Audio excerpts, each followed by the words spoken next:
Boxing day টেস্টের পর দুই ভাগে ভাগ হয়েছে ক্রিকেট দুনিয়া। মেলবোর্ন টেস্টে শরফুদ্দোল্লা ইবনে সৈকতের এক সিদ্ধান্তে ম্যাচ শেষ হওয়ার কয়েকদিন পরও চলছে এ নিয়ে বিতর্ক।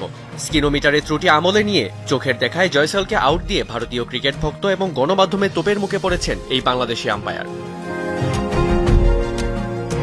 অবশ্য ভারতীয় অধিনায়ক Rohit Sharma, Ravi Shastri, Ricky Ponting, Simon টোফেলরা শরফুদ্দোল্লার পক্ষে থাকলেও বিপরীত মেরুতে অবস্থান ভারতীয় সাবেক সুনীল গাভাস্কার ও বিসিসিআই এর সহসভাপতি রাজীব শুক্লার। কিন্তু সেই পথে হাঁটেননি আরেক ভারতীয় সাবেক ক্রিকেটার সুরিন্দর খান্না। ভারতীয় দলকে মিথ্যাবাদী বলে আগুনে ঘি ঢেলেছেন এই উইকেট রক্ষক ব্যাটার।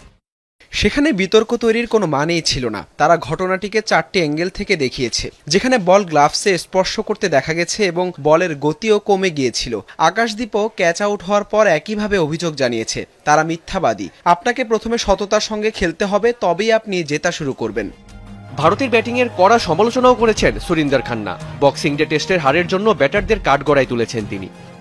ওরা কেমন ধরনের ব্যাটিং করছে, আইপিএল আসুক দেখবেন এই খেলোয়াড়রাই রান পাবে। অতি আক্রমণাত্মক টি-20 সুলভ ব্যাটিং না করে ইতিবাচক খেলা উচিত। নতুন বছরে ভারতীয় দলের ভাগ্য পাল্টানোর আশা করছি।